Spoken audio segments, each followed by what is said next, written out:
മറ്റൊരു കമ്പനി അല്ലെങ്കിൽ മറ്റൊരു കോർപ്പറേറ്റിനെ നമ്മളുടെ കമ്പനിയെ ടേക്ക് ഓവർ ചെയ്യിക്കുക എന്ന് പറയുന്നത് അത്ര ഈസി ആയിട്ടുള്ള ഒരു ടാസ്ക് ഒന്നുമല്ലല്ലോ. One of the toughest thing. അതെ അല്ലേ? അതെങ്ങനെയായിരുന്നു അതിനെ സാക്ഷാത്കരിച്ചത്?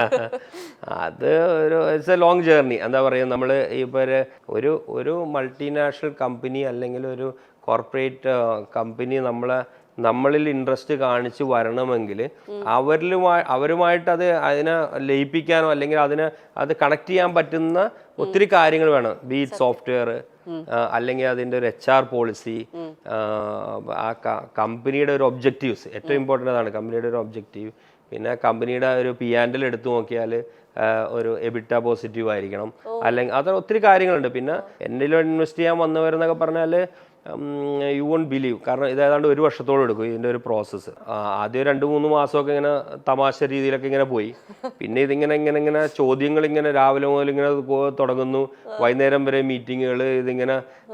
അപ്പം നമ്മൾ തന്നെ ആലോചിക്കും, ഈ ഒരു ബിസിനസ്സിൽ ഇത്രയും കാര്യങ്ങൾ നമ്മൾ കൺസിഡർ ചെയ്ത് വെക്കേണ്ടിയിരുന്നോ, അല്ലെങ്കിൽ ഇത്രയും നമ്മൾ നന്നായിട്ട് തന്നെ മെയിൻറ്റെയിൻ ചെയ്തിട്ട് പോലും പല കാര്യങ്ങളും നമ്മൾ ഒരു ലയനം അല്ലെങ്കിൽ ഒരു ഇൻവെസ്റ്റ്മെൻറ്റ് വരുമ്പോൾ കണ്ടുവെക്കേണ്ട കാര്യങ്ങൾ ഇതൊക്കെയാണെന്നുള്ളത്.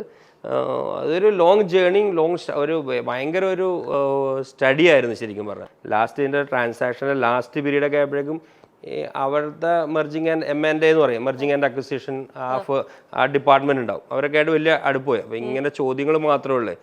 അപ്പോൾ നമ്മുടെ ട്രാൻസാക്ഷൻ തന്നെ നമ്മുടെ ഫണ്ടൊന്നും വന്നിട്ടില്ല. അപ്പം ഞാനൊരു ലാസ്റ്റ് ഒരു മീറ്റിങ്ങിൽ ചോദിച്ചു, ഇനിയിപ്പോൾ എൻ്റെ DNA കൂടെ നോക്കാനുള്ളൂ, ഞാനാണോ അജ്മൽ എന്നുള്ളത്.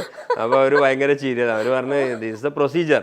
അവർക്ക് അതിലൊന്നും ചെയ്യാനില്ല. കാരണം അവർക്ക് ഇത് സക്സസ്ഫുള്ളി ചെയ്താലേ ഉള്ളൂ, അല്ലെങ്കിൽ അവരുടെ മുന്നോട്ടുള്ള വളർച്ചയിലാണ് അത് എഫക്റ്റ് ചെയ്യുന്നത്.